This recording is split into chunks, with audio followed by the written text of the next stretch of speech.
लेकिन अब वो देह के अभिमान में थे, इसके लिए उन्होंने ध्यान नहीं दिया।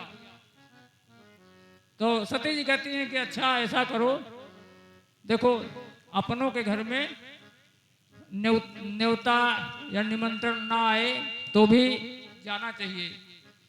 जैसे अपने पिता के घर, अपने गुरु के घर, और 2-3 जगह ऐसी होती हैं जहाँ पे निमंत्रण ना आए तो भी जाना चाहिए। तो भगवान शंकर कहते हैं कि सती तुम ठीक कह रही हो। कहते हैं कि तोयोदिता शोभन में शोभने अनाहुतायप्यभियन्ति बंधुसु। कहते हैं कि सही कह रही हो, अनाहुता यानी बगैर बुलाए जाना चाहिए अपने बंधु बांधवों के यहाँ।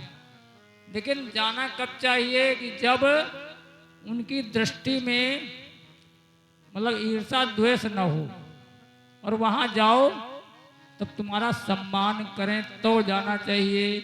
अगर ऐसे चले गए तो भोले बाबा कह रहे हैं कि सती हमने तो जो हुआ वो अपमान सह लिया था, लेकिन तुम नहीं सह पाओगी। क्योंकि देखो बाणों से अगर व्यक्ति घायल हो जाता है तो उसका उपचार हो जाता है, वो थोड़े दिन में ठीक हो जाता है।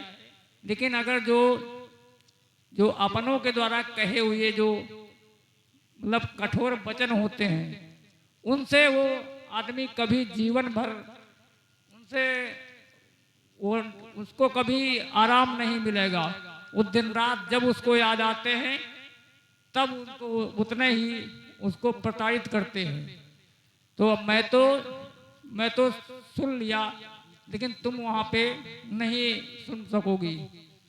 और कहते हैं भोले बाबा की यदि ब्रजस्यासे यतिहाय मत बचो, और मेरी अगर आप आज्ञा न मानोगी और आप चली जाओगी तो भद्रम भवत्या न ततो भविष्यति, तो ये तुम्हारे लिए अच्छा नहीं होगा।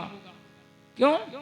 कहते हैं क्योंकि संभावित से स्वजनात् परात् भव, क्योंकि जब अपनों के द्वारा अपमान हो जाता है तो वही अपमान सद्यास मरणाय कल्पते, तो वही मृत्यु का कारण भी बन जाता है।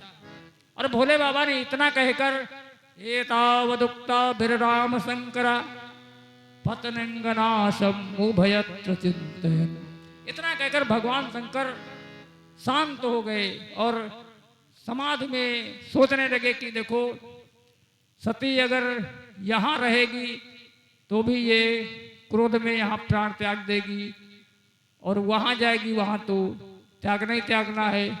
तो इसके लिए वो शांत हो गए। वो जान रहे थे कि उभयत्र यहाँ वहाँ कहीं भी जाएंगी तो इनको तो जाना ही है। तब ऐसा सोचकर भगवान शंकर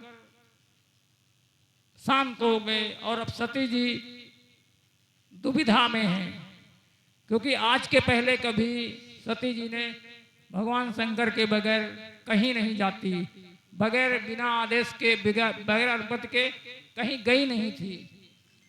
तो वो बार बार निष्क्रामती, बार बार आ रही जा रही, लेकिन कुछ आगे कदम नहीं बढ़ा पा रही थी। निष्क्रामती और निर्विशति दुविधा में।